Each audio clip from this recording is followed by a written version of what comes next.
Hi guys, welcome back to my channel. After a long time I am back with my new video. अनि आज चाहिँ म बनाउन गइरहेको छु gulab jamun. So let's get started. गुलाब जामुनको लागि चाहिँ मैले यहाँनिर तेल तताएको छु. यहाँ तेल नभएर यहाँ घिउ पनि तपाईहरुले तताउन सक्नुहुन्छ.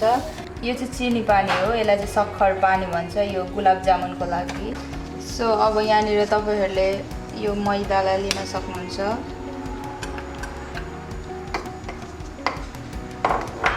अनि त्यसपछि चाहिँ यहाँनिर मिल्क पाउडर,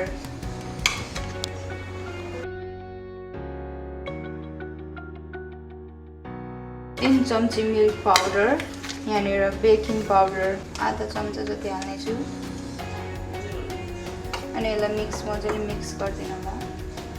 अनि मिक्स गरिसकेपछि चाहिँ तपाईले यो एग अन्डालाई यहाँनिर हाल्दिनु होला.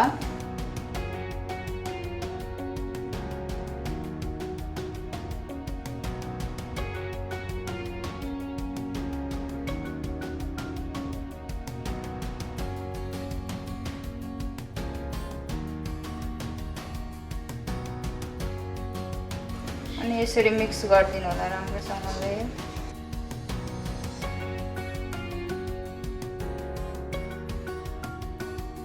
अनि यहाँनिर तपाईहरुले अलिकति दुधलाई पनि एड गर्न सक्नुहुन्छ. अब चाहिँ पिठोहरु यो सबै मुसिसकेपछि तपाईहरुले यसरी डल्लो पारेर यसरी लगाइदिन सक्नुहुन्छ.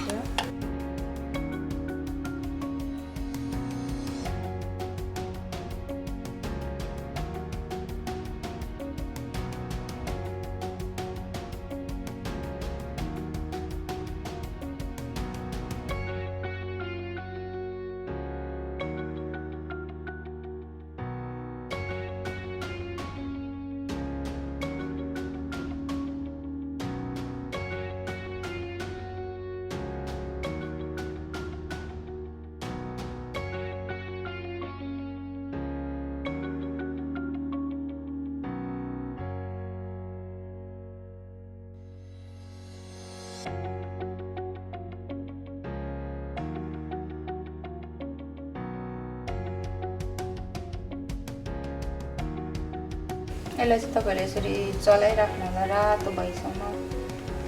यसलाई यसरी चलाइराख्नु होला.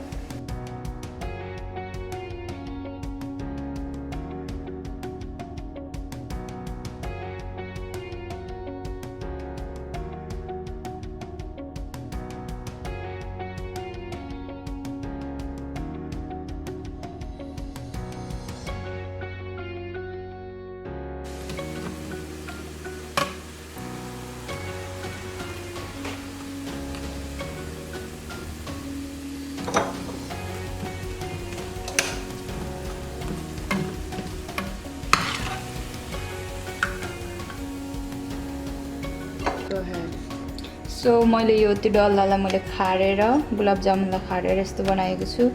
खारिसकेपछि केही सेलिन दिनुहोस् केही टाइमसम्म. तपाईले यसलाई यसरी हाल्न सक्नुहुन्छ.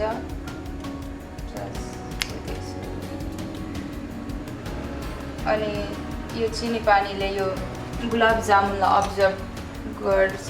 त्यही भएर यसलाई एकछिन 20 मिनेट समयलाई यसरी राख्दिनु होला.